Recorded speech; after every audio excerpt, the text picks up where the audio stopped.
എല്ലാവർക്കും നമസ്കാരം. കുചേലവൃത്തം വഞ്ചിപ്പാട്ട് നമ്മളെല്ലാവരും കേൾക്കുകയും ആസ്വദിക്കുകയും ചെയ്യുന്ന ഒരു കൃതിയാണ് അല്ലേ. അത് എഴുതിയിരിക്കുന്നത് രാമപുരത്ത് വാര്യരാണെന്നും അറിയാം. അപ്പോൾ ഈ കുചേലവൃത്തം, അതിലെ കുചേലൻ എന്ന കുചേലനെ നമുക്ക് എല്ലാവർക്കും അറിയാം. കുചേലൻ്റെ ദാരിദ്ര്യം, അദ്ദേഹത്തിൻ്റെ ഭക്തി, അദ്ദേഹത്തിൻ്റെ സമ്പത്ത്, അദ്ദേഹം എങ്ങനെ സമ്പന്നനായി എന്നതിനെക്കുറിച്ച് എല്ലാവർക്കും അറിയാം. അപ്പോൾ കുചേലനും രാമപുരത്ത് വാര്യരും തമ്മിൽ വളരെ യദൃശ്യ വന്നതായിരിക്കണം ഒരു സാദൃശ്യമുണ്ട്.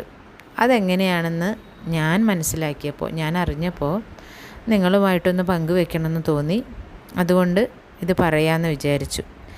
രാമപുരത്ത് വാര്യരുടെ സ്വദേശം മീനച്ചിൽ താലൂക്കിൽ ചേർന്ന രാമപുരം തന്നെയാണ്. ഇദ്ദേഹത്തിൻ്റെ ജനനം കൊല്ലം 9-ാം ശതാബ്ദത്തിൻ്റെ ഒടുവിലായിരിക്കണം. വളരെ കവിതാവാസനയുള്ള ആളായിരുന്നു രാമപുരത്ത് വാര്യർ. ഇദ്ദേഹം വഞ്ചിപ്പാട്ട് ഉണ്ടാക്കാനുള്ള ഒരു കാരണം, രാമപുരത്ത് വാര്യർ ദാരിദ്ര്യം സഹിക്കവയ്യാതെയായിട്ട് സ്വദേശം വിട്ട് പുറപ്പെട്ട് വൈക്കത്ത് വന്നു ചേർന്നു.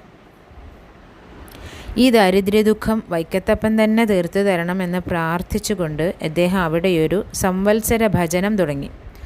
വൈക്കത്ത് ഊട്ടുവരയിൽ സദ്യയുള്ള ദിവസം മാത്രം ഒരു നേരം ഊണ് കഴിക്കാം, സദ്യയില്ലെങ്കിൽ അന്ന് ഉണ്ണുകയും വേണ്ട എന്നുള്ള നിശ്ചയത്തോടു കൂടിയാണ് വാര്യർ ഭജനം തുടങ്ങിയത്. അദ്ദേഹം ഭജനം തുടങ്ങിയതിൽ പിന്നെ അവിടെ ഒരു ദിവസവും മുടങ്ങാതെ സദ്യയുണ്ടായിരുന്നു എന്നാണ് കേട്ടിട്ടുള്ളത്. ഭജനം അവസാനിക്കുന്ന ദിവസം മാർത്താണ്ഡവർമ്മ മഹാരാജാവ് വൈക്കത്തെഴുന്നള്ളി. വാര്യർ മഹാരാജാവിനെ സ്തുതിച്ച് 4-5 ശ്ലോകങ്ങളുണ്ടാക്കി എഴുന്നള്ളത്തോടു കൂടെ ഉണ്ടായിരുന്ന രാമയ്യൻ ദളവ മുഖാന്തരം തൃക്കൈയിലെത്തിച്ചു.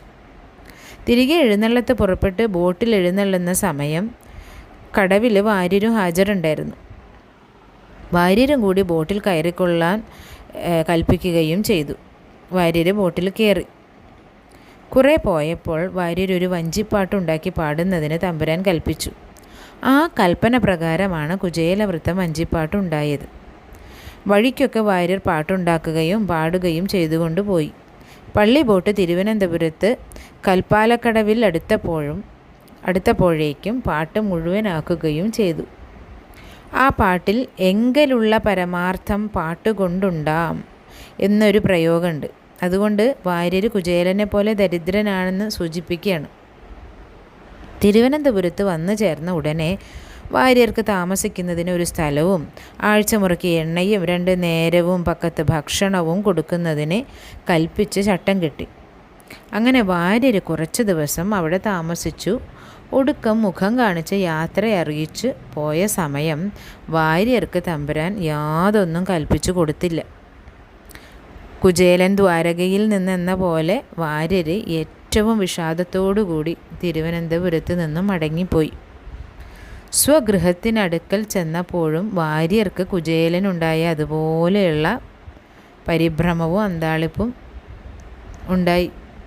വാര്യർ തിരുവനന്തപുരത്ത് താമസിച്ചിരുന്ന ആ കാലം കൊണ്ട് കൽപ്പന പ്രകാരം വാര്യരുടെ ഗൃഹം വലിയൊരു മാളികയായിട്ട് പണി കഴിപ്പിക്കുകയായിരുന്നു തമ്പുരാൻ.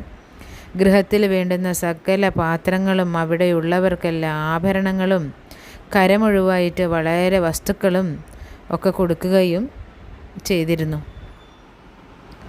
അതാണ് കുചേലനും രാമപുരത്ത് വാര്യരും തമ്മിലുള്ള സാദൃശ്യം. അനന്തരം വാര്യർ കുചേലനെ പോലെ തന്നെ അർത്ഥ മിത്ര പുത്ര കളത്രാദികളോടും എല്ലാം മഹാരാജാവിങ്കലും ഈശ്വരങ്കലും വളരെ ഭക്തിയോടുകൂടി സുഖമായിട്ട് പാർക്കുകയും ചെയ്തു. ഇതാണ് ഇന്നിവിടെ പങ്കുവയ്ക്കാമെന്ന് ഞാൻ ഉദ്ദേശിച്ച കഥയല്ല. ഐതിഹ്യമാലയിലെ കൊട്ടാരത്തിൽ ശങ്കുണ്ണി ഐതിഹ്യമാലയിൽ ഒരു ഏട് ഇവിടെ പറഞ്ഞു എന്ന് മാത്രം. എല്ലാവർക്കും ഗുരുവായൂരപ്പൻ്റെ അനുഗ്രഹം ഉണ്ടാവട്ടെ.